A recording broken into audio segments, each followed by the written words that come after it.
Hey guys, this is Sharad with REsimpli, host of the REsimpli podcast, bringing you a very special guest, Brandon Cobb, on this podcast. Brandon, welcome to the podcast. I'm so happy we're finally able to do this after all the Zoom troubles that we've had. Yeah, I know it's been some technical difficulties. I appreciate your patience, but it's great to see you again, and it's a pleasure being on the show. Thanks for having me. Absolutely, man. Thank you so much for being on the show. Yeah, before we get into the meat and potatoes of what amazing things you have to talk about, just tell us a little bit about your background, where do you live, and kind of what do you do in the real estate industry? So I'm from Nashville, Tennessee. That's where I currently live. And my investing journey began with these words from my former boss. Brandon, we no longer think you're a fit for us. I hope you learned something from this. You're fired. And that was the day that I learned I wasn't going to have a job. I was shocked. I had no clue why this was happening. I had these amazing Rookie of the Year sales awards 6 months prior. My boss was somebody that I aspired to be. I mean, I looked up to this man. He was like a father figure to me. I wanted his job. And, I told him that. And it was one of those positions where I put my blood, sweat, and tears into it, right? Medical device sales was what I was doing. So I was the guy going in surgeries. If you had a sports related injury, usually like an ACL tear, meniscus tear in the knee, rotator cuff tear, labral tear in the shoulder, and we'd go in and we'd put my biologics, my sports tissue, or my implants in. I loved what I did. I had this amazing job where I was rubbing shoulders with orthopedic surgeons every single day. I was training hospital staff on how to use my product. I was helping patients. The intrinsic satisfaction of making a difference in somebody's life, giving them mobility, giving them the ability to get back on the field, it meant a lot to me. And so I felt like I was being completely abandoned when my boss told me that I was fired. That was the day that I learned something. I learned that it doesn't matter how loyal you are to a corporation or a company, how many hours, how much blood, sweat, and tears you put into it. At the end of the day, the company has to do what's best for the company.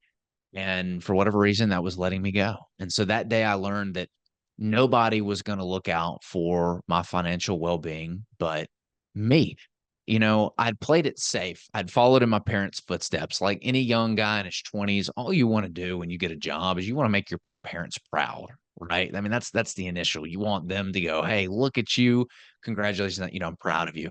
So I was chasing these affirmations that I really wanted from my parents. I really wanted to please them. And so I did what everybody else did. I started a 401k, started a HSA, a health savings account, a Roth. I mean, all of my retirement accounts, right? I set those up. And just like my parents, I started putting money into it. I was maximizing them out. I was basically following in their footsteps.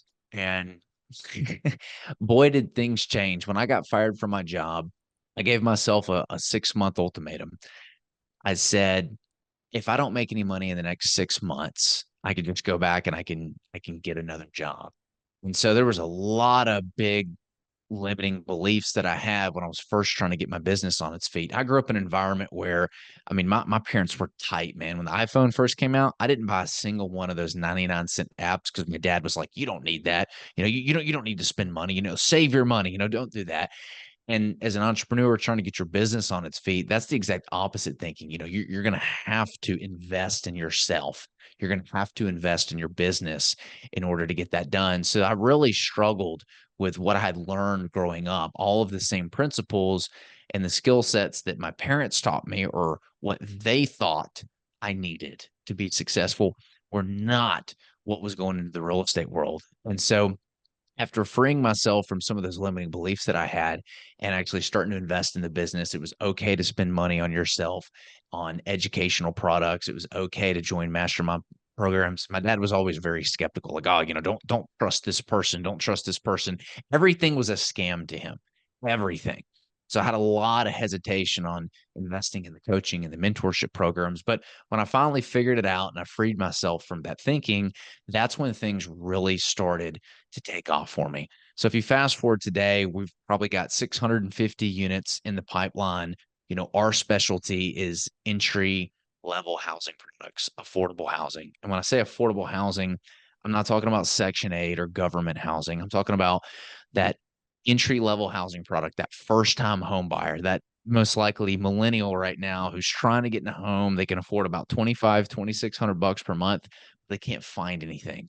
And so that's where we invest. We go in and we will put land under contract and we turn farmland into new first time homebuyer housing communities. That's what we do. Oh, awesome, man. Congratulations on all the success you've had. Sometimes, the worst thing that happens to us ends up being the biggest blessing in our life. And I'm so happy to see that you turned this devastating, you know, thing that happened, you were let go from this job and turning into what you've turned it into. So amazing. Congratulations. So when you found out that you no longer had a job, how did you get into real estate? Had you always thought about real estate? Was that something in the back of your mind? Or you gave yourself 6 months and you went online, read a couple of books, and then did some research and then decided to go into real estate? Yeah, when I got fired, it was kind of funny. I didn't know what to do. I started watching Shark Tank 4 or 5 hours a day, kind of looking for business ideas because I was very lucky to have saved up. I had a nest egg. So I didn't live downtown where all the other youngins my age were living and partying and having fun. I had my monthly rent or my annual rent was probably about 1/14th of what I made. And so I didn't have any bad debt either. I had put myself in a very good position and I started doing everything. So let's just see what sticks. So big Tony Robbins fan, thought I wanted to be the next Tony Robbins. So started a life coaching business, started an online motivational blog thinking I really like motivational stuff. This will be fun, right? Chase your That's passion, they tell you. amazing. And then I started an online course on how to break into medical device sales. I said, well, I've got some experience doing this. I've had a lot of people reach out to me about getting into this industry. I said, maybe there's a market here. And then I was also doing real estate. And I went out and I started hammering those We Buy Houses signs up on telephone poles and probably put 3 or 4,000 of those things up. I'd get phone calls from the codes department, the police threatening me to go to jail. Like I was scared. I was like, oh my God, I'll go take them down. I'm so sorry. Not really knowing what I was getting into, but I ended up getting a phone call from a gentleman off one of those signs down in Shelbyville, Tennessee. It was a little bitty home that he was facing foreclosure on. He needed a quick sell and the numbers from what I could tell looked pretty good. I called up my, partner at the time. I had been going to all these real estate meetups. I was looking for a mentor. I was looking for someone that knew what to do and this guy looked like he fit the profile and he was looking to get a business up and running in the Nashville, Tennessee area. And so we decided to partner on this deal. I went in and I sold all of my retirement accounts and I bought this property and for an hour and 20 minutes there and back every day, I became a general contractor managing subcontractors. Just to give you an idea, I don't know which way to swing a hammer. No construction background whatsoever, just a guy with a lot of time on his hands and a big dream, and ended up flipping that house. I think we made $30,000 on that house. And I beat my ultimatum to make money as an entrepreneur by 8 days that December. That's And from that point amazing. on, I said, well, made some money. I guess I got to keep going. And so as soon as the money became real for real estate, I hung up my hat. I closed all the other businesses that I would consider failures and I just focused on real estate. That's amazing, man. So you flipped your first property within 6 months, made 30,000, and then what happens after that? I mean, you've grown your business substantially. Like, how did the transition happen? Yeah. So the next few years were tough. I was not paying myself a salary. I had about $111,000 in savings, and I was wearing all the hats. I learned how much a young, motivated man can work, waking up at 5 a.m. in the morning, going out to the job sites, answering all the phones from the marketing we were doing, going on all the sales calls, managing all the marketing, trying to learn everything, all the new stuff I needed to, the bookkeeping at the same time when we took that $30,000 and we literally just threw it in the marketing. And if you've ever seen the movie Batman, where the Joker slides down the big pile of money, takes the gasoline, tosses it on it, and lights the whole pile of money on fire, that's what we were doing with marketing dollars. And so the phones were blowing up. But I learned very quickly that wearing all the hats, I did this for about a year. I went from excitement to I don't want to do this anymore. This is horrible. Within 2 years, not only had sold all my retirement accounts to fund these deals, but I'd burned through the additional $111,000 of cash that I had, and I had racked up $98,000 of credit card debt. Oh, And I wow. was wondering what I was going to do. I wasn't going to be able to close my flips in time. I had hired a little team at this point, and I felt like I was out of options. That was a pretty dark moment. I was so stressed out. I was getting plenty of sleep, but my body would mentally shut down during the day. I don't know if anybody listening has ever had a day where it was so stressful that your body literally shut down and you had to take a nap. That was happening to me almost daily. I was like, what is going on? Why am I so tired? The mental stress from it was literally causing my body to shut down. And so we made some adjustments. The credit cards didn't get paid for a while. Some people didn't get paid for the while. It looks like all the things that I was scared of, all of the thoughts my employees had about me, that contractors had about me, had this reputation I felt like I had to live up to. Like, don't let people down, Brandon. Don't let people down. And the reality was it wasn't as bad as I thought it was going to be. And so everyone ended up getting paid. We closed on, and business kept trucking. And so we grew that business up to doing about 35, 40 home flips per year. We saw the writing on the wall to pivot into new construction when we had the opportunity to purchase a home that had some fire damage, and we were able to buy it for less than what the land was worth. And we said, well, man, the first floor and the foundation are fine. That second floor, yeah, we're gonna have to cut out all the black stuff, all the char, and reframe. And so that's what we did. We got the city involved. We hired a structural engineer. We rebuilt that home, and the light bulb for us went off when we made 3 times as much money on this new build as we had one of these full gut renovation projects around the road. When I say full gut renovation, I mean, imagine tearing a house down to the studs that are left, right? That house took us 6 months to renovate and flip. That new build took us about 5, and we made 3 times as much money. And at that Wow. point, we saw the writing on the wall to just completely pivot and going into new construction. So we had built that up to doing about, 25, 30 new builds per year. And we ran out of all of our own money. Funny how that happens. Real estate has a knack to really suck things up. And so at that point, HBG Capital was born.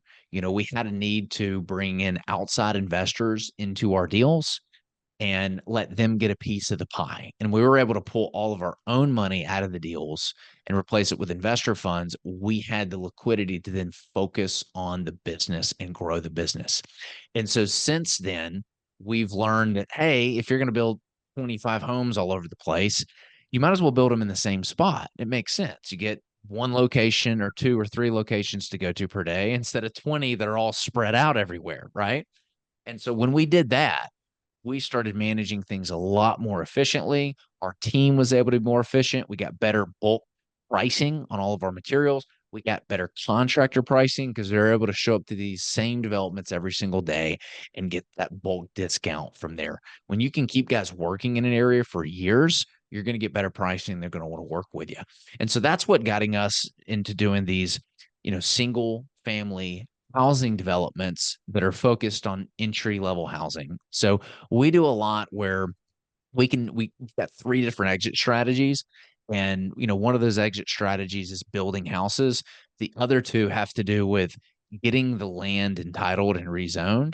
And then we can sell off that land, or we can actually develop that land and sell it to a builder who can build on it. So we've got those 3 different exit strategies that allow us to pivot into whatever's best. That's awesome, man. That's incredible. I mean, I've always wanted to do new construction, but honestly, I'm like scared to get into that. And part of that is like some factors that are out of your control, like higher interest rate environment that we're in right now, right? How do you manage that? Because wholesaling a house, it's a quick transaction. You get a property under contract. You don't even have to close on it. If something changes, you can just back out of the contract. It sucks, but you're not invested like hundreds of thousands of dollars into it. How do you mitigate some of the risk with the macroeconomic environment? Yeah, there are many different ways that you can mitigate the risk, right? So there's three big things we're focused on. Number one is capital preservation. We want to invest in things that will never go to zero, like individual stocks. We don't do that. That's why we like real estate. It's always held its value, it's always gone up. Number two is return of capital. We want to make sure that we can actually get it back, right? Because if it's locked up for 20, 30 years, what's the point? And number three is return on capital. How much is your money going to go out and make you? So those are the three things that we focus on. And so, for example, right now, we've got a 75 home development that's already pre-sold. So it's not even going to go to market. We've already got a builder who's buying the lots from us when it's done, and they've got a significant earnest money deposit in the deal. So there's no time risk there. We own that development outright with our investors. There's no monthly interest payments. There's no due date they can get called with the bank. I don't care what interest rates do because I don't have it. We have a fixed rate of return that we have with our investor partners in that deal. We own it outright with them. In the worst case scenario, something happens, we sit on it.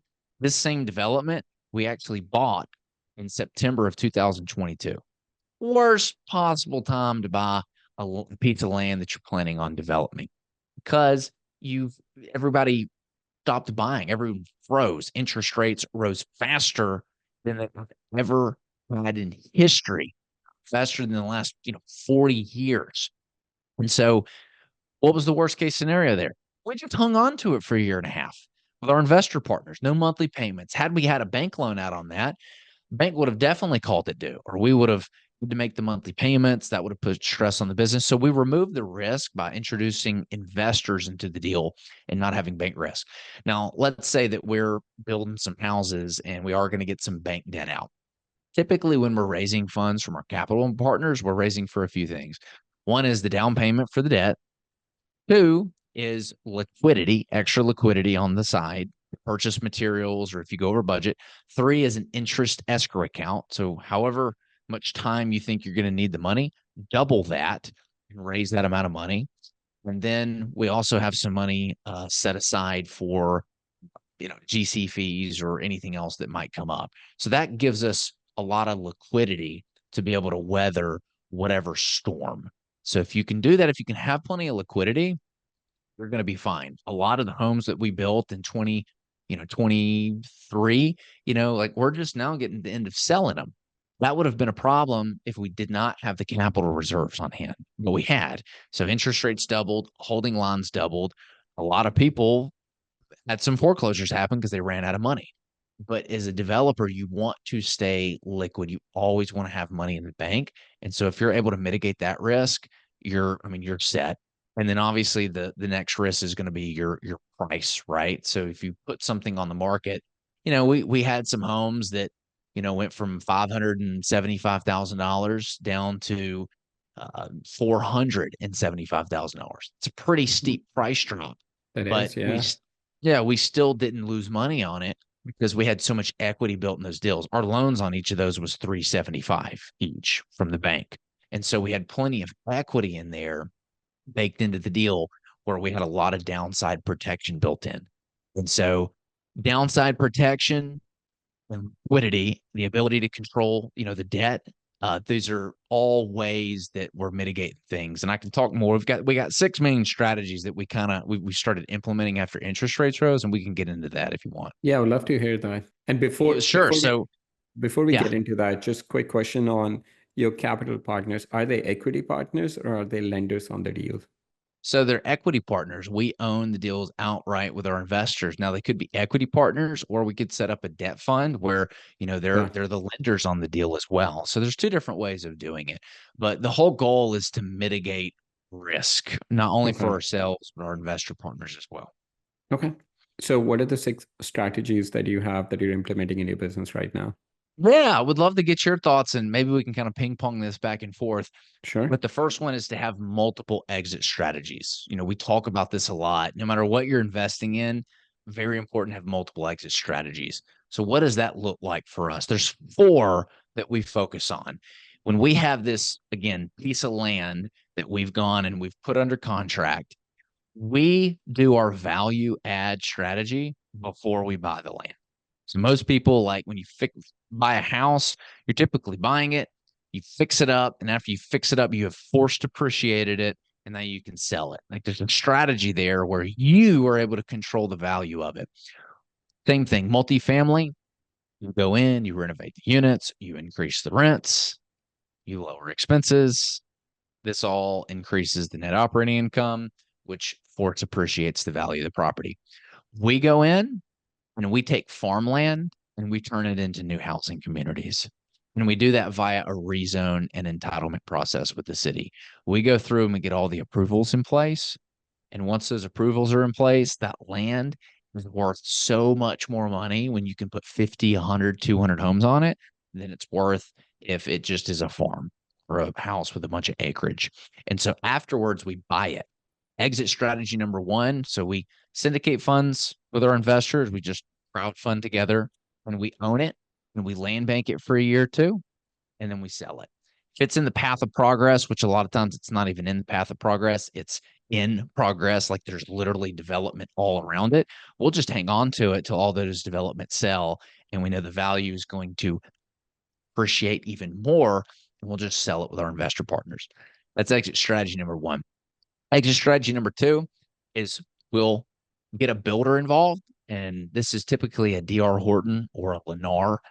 And they'll say, hey, I want to buy these lots from you for $90,000 per lot. And we run the numbers and go, oh, that's a really good deal. And so we'll develop the lots for the builder, put the roads in, put the water, put the sewer, the utilities. We'll get it ready for that builder to start putting homes on it. And then we'll sell them the lots. That's exit strategy number two. Number three is, say that builder backs out for whatever reasons. We've got this piece of land that we own outright. We've force appreciated it through the rezone. We've force appreciated it again through adding all the roads, utilities, and everything. We've got a piece of land with a ton of equity. If we have to, we can now go get debt and actually build houses and sell the houses. And so that's exit strategy number three. And then the fourth exit strategy is if we build these houses and we got to hang on to them, we can rent them out. So that's an example of having four different exit strategies built into a deal. Yeah, I love that. I absolutely 100% agree with that. So that's your step one, right? Step one. Step two is, we kind of talked about this a little bit. You need to be able to control the debt. I do not have any monthly interest payments on any deals right now. It's all deals we own outright with our investor partners, or it's private debt. In other words, we'll tell the investors, hey, we can give you an interest rate that's much higher than what the bank's paying, but there's not going to be any monthly interest payments until it sells. This prevents us from getting into a cash crunch. It allows us to run our business, and the investors love it because they get very high, healthy double-digit returns on the deal. So having that ability to control the debt is really key. If we do go out to like a lender, like if it's a bank or somebody else, we want to get 3-year loans. We want to stay away from these 12-month loans, any deadline where it can be 12 months or less. Like 3 years gives you plenty of time to kind of ride something out in the event that something happens. And that gives us time to be able to perform and do something about it. So you want to be able to control the debt. And the third risk mitigation strategy. Yep. Sorry, just really quick on that, just for context. How much are you paying your private lenders in terms of interest rate? Yeah. So if we do a debt deal with our investors, anywhere between 12 and 14%. If it's an That's pretty good. equity deal, then we're doing 18%. So 18% of the profit or 18% preferred return? 18% preferred return if it's an equity type of deal. Correct. Got it. And then the profits are split among investors. So we do an 18% pref. That's just what's worked for us in the past. So we have a waterfall structure. And for those listening that don't know what a waterfall is, it's when the home sell or the land sells and money goes into the bank account. that money goes 100% to the investors until they get their original principal investment back, plus an 18% preferred return. Is So that annual? once that's 18%? happened, I'm sorry? 18% annual? 18% annualized, yes. And then once that's been paid, we profit on the remaining homes and remaining lots. Okay. That's pretty good. Yeah. Sorry. Step 3. Step 3 is, we've kind of talked about this, but the ability to hold. So say something happens, you want to be able to hold that asset. So like I was telling you earlier, we bought that piece of land that we're developing right now, doing 75 homes for another builder on. We bought it in September 2022 with our investor partners. The market did what it hadn't done in a long time. It turned, but we had the ability to hang on to it. Nobody was calling the note due. We owned it outright with our partners. So having the ability to hold that asset is very important. And the fourth risk mitigation strategy, we've kind of talked about this, is the forced asset appreciation. So we've kind of already covered this. You need something in place to be able to force appreciate the value of that asset. One thing I love about what we do is, we used to fix and flip houses, and we used to have this big marketing machine. We're spending $40,000 a month on marketing. We're getting all these leads coming in, and we had to like sort through them. We were getting, I don't even know how many calls a year. It was a lot.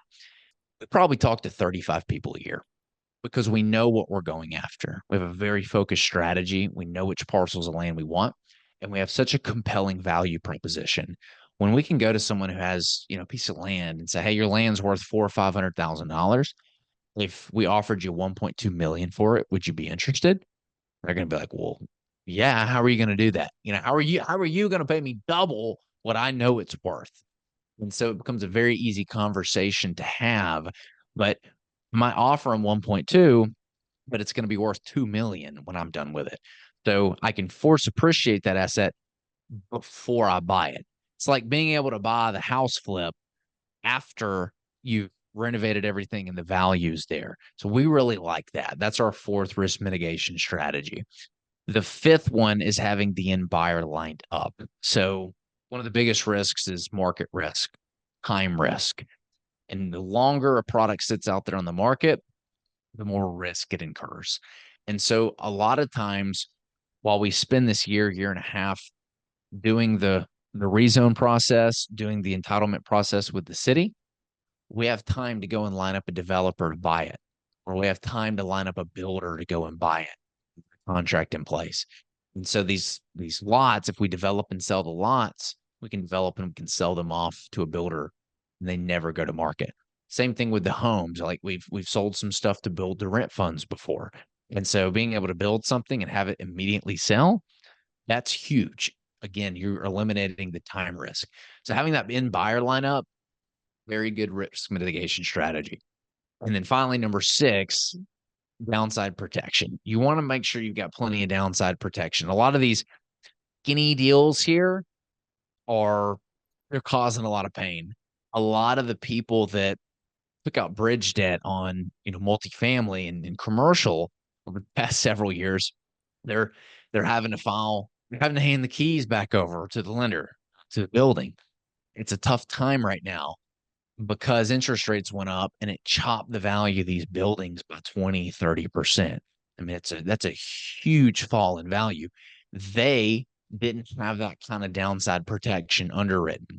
For us, for example, I'm going to go back to this 75 home development that we're doing. We bought the lots for around, I should say pads because they're not developed. But when we first bought this, we paid about I want to say it was $9,000 per pad.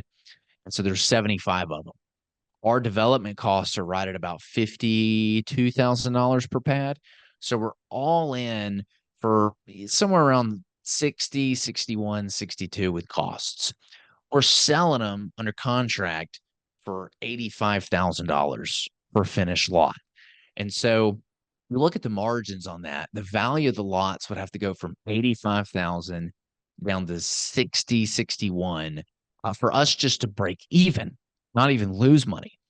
That's a 25% reduction in value, right? So we could stomach a 25% hit and be fine. And again, we don't have to sell. We have the ability to hang on to this and hold it and ride out whatever has to happen. And so that's an example of building in downside protection into your deals. You want a deep, deep runway. Yeah, that's amazing, man. I wrote down all six of them, and it's very interesting, kind of, going back to earlier in the show, you mentioned when you had uh, your full-time job, how you were like conservative with finances, putting money away in 401k, always making sure that everything was like protected. It kind of seems like your investment strategy is influenced from that also, which I love. I mean, I think it's absolutely brilliant for your investor, for your money partners. You have so many checks and balances to make sure that they're not losing money at all on any deal. So yeah, I absolutely love that. And thank you for sharing this. Um, Yeah. what do you see your business doing? Like, what do you see your business going in next, 2, 3, 5 years, like in terms of where the market is? What are your growth plans? Oh, it's extremely scalable. So we've got a very clear blueprint to doing $100 million of development per year. I mean, it's clear as day, and it starts with de-vertically integrating. De-vertical integration is this fancy word a lot of people throw around. It means, hey, look, all of our own businesses are in-house and it's streamlined, and that's great to a certain point. What got us to doing $20 million of development is not what's going to get us to doing $100 million of development. And so we realized that the biggest chokehold in our business is our general contracting business. We brought that in house initially because, again, we were risk averse. We'd heard horror stories of bad contractors. We'd actually hired bad contractors. We wanted to make sure we could control timelines and mitigate risk. And we felt bringing that in house was the way to do that. Fast forward now, in order for us to grow, that GC business also has to grow. And I see what kind of huge company that looks like, and I don't want to grow that business because we're doing I would call them A plus opportunities. Now we can attract A plus talent and A plus partners. So, for example, we've got a partnership with a, company that is able to do all the operations to develop the land. They've got the machines. They've got the equipment. We sub it out to them and they're turnkey. We literally can just manage them and only them. And we've got the financial controls, like we control the money. And that gives us a level of comfortability that we did not have before. So for us, being able to get rid of the general contracting firm not only saves us a bunch of money on overhead, it frees up a ton of time for us to focus on our unique ability. What is our highest per dollar activity that we need to be focused on? It's not general contracting, it's finding deals and raising money and taking them through that process to force appreciate them. That is our highest and best use of time.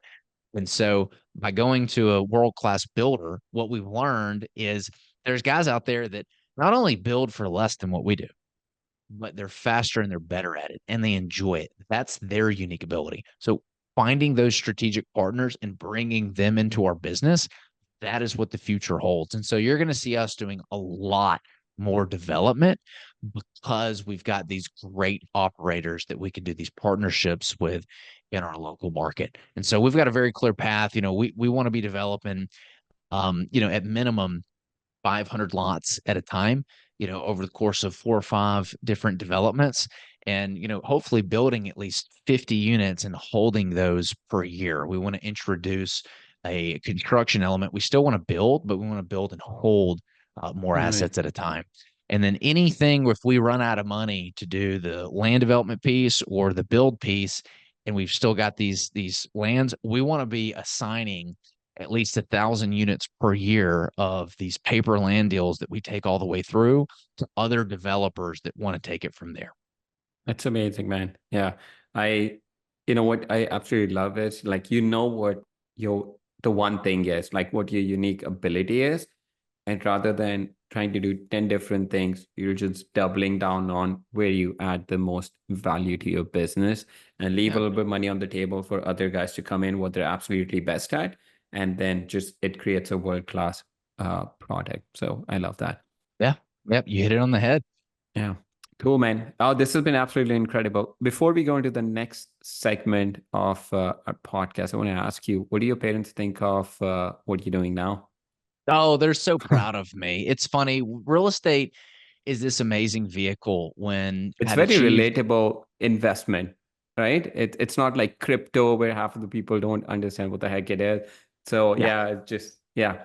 It's Go ahead. very easy. Everybody lives in a house, right? They get the value. It's easy to understand. But, real estate really enabled me to let go of needing, my parents are very proud of me, and I'd put a level of pressure that I'd imagined a level of pressure that I thought was there from them that really wasn't.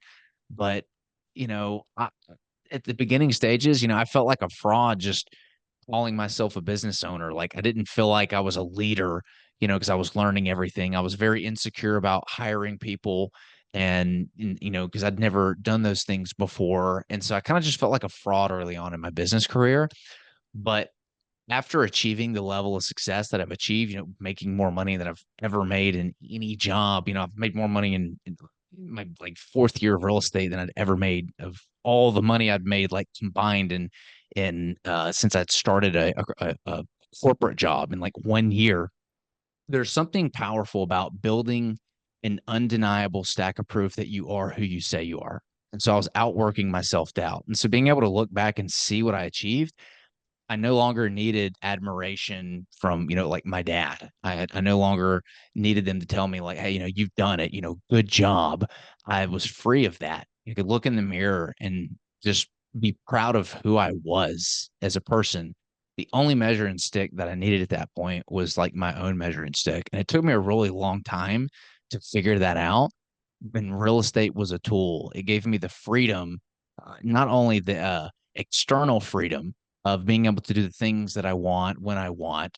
I travel 6 weeks out of the year now, and I like it's a lot. Like I take a lot of trips, and I love that. It's a very work hard, play hard mentality.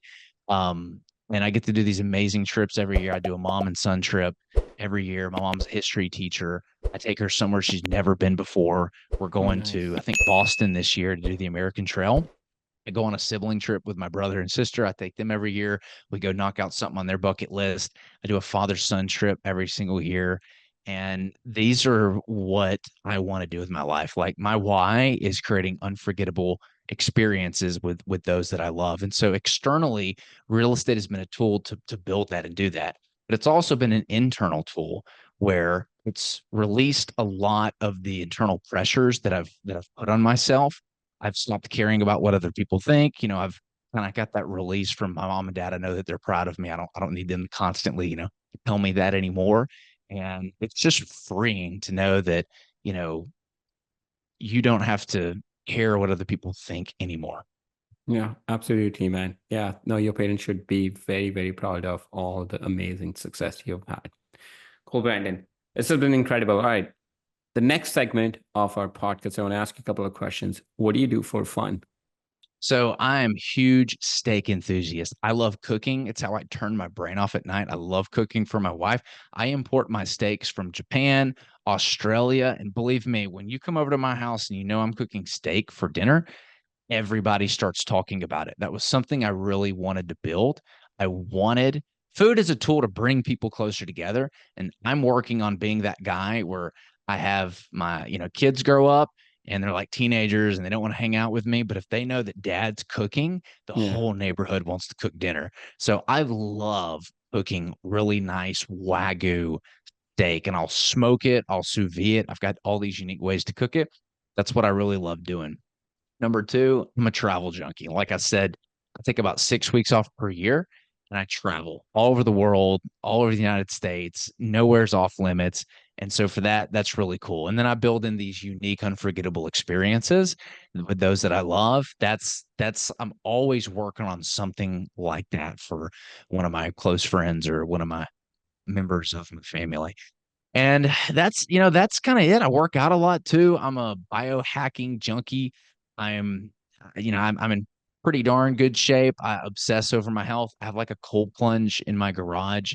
I get my blood drawn every 6 months to see what my biomarkers are. I measure my sleep. So I'm really into health and fitness on how to optimize my mental performance, optimize my mental clarity, and optimize my energy levels. I'm always trying to figure out really just how to build an extraordinary life. Cool, man. I might want to connect with you about coffee one of these days. That's something I'm struggling with. Yeah. Yeah. Yeah. Thank you for sharing that.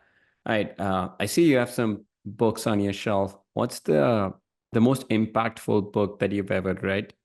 It could be a business book or personal book or one of each. It's gonna have to be Think and Grow Rich. That was the second self-help book I ever read.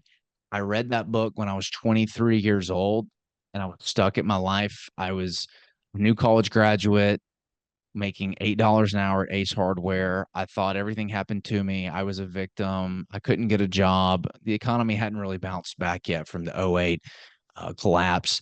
And I just thought that life was just happening to me. That book really opened my eyes. It taught me that I'm not a victim, that I create my own realities. And that book sparked something in me that was lying dormant. And I'm so glad it did because I would not be here today if I did not have the kick in the butt that that book gave me. Yeah, that's an absolutely amazing book. All right, final question. If you could spend a day with anyone, dead or alive, who would you want to spend the day with and why?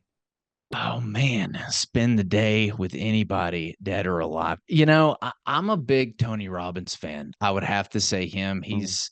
I've bought more Tony Robbins products. I'm probably at the top of the list on his spin list. I love all of his content. He's done a really good job of not only inspiring literally billions of people, but he lives it. And so I'd love to be able to just tag around for him with a day and just see how he spends his time and how he interacts with people.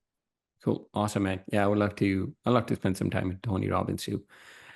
Brandon, this has been absolutely incredible, man. If someone listening to this wants to connect with you, learn more about your story, your journey, what's the best way for them to do that?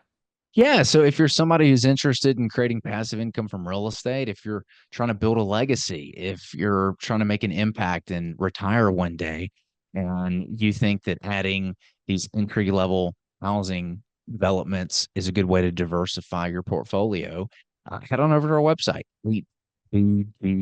capital.net. That's pronounced Harry Bob Gary capital.net. I joke, somebody stole the .com, so it is a .net. But on that website, there's a free ebook, 100 Questions Business Owners Ask Before Investing.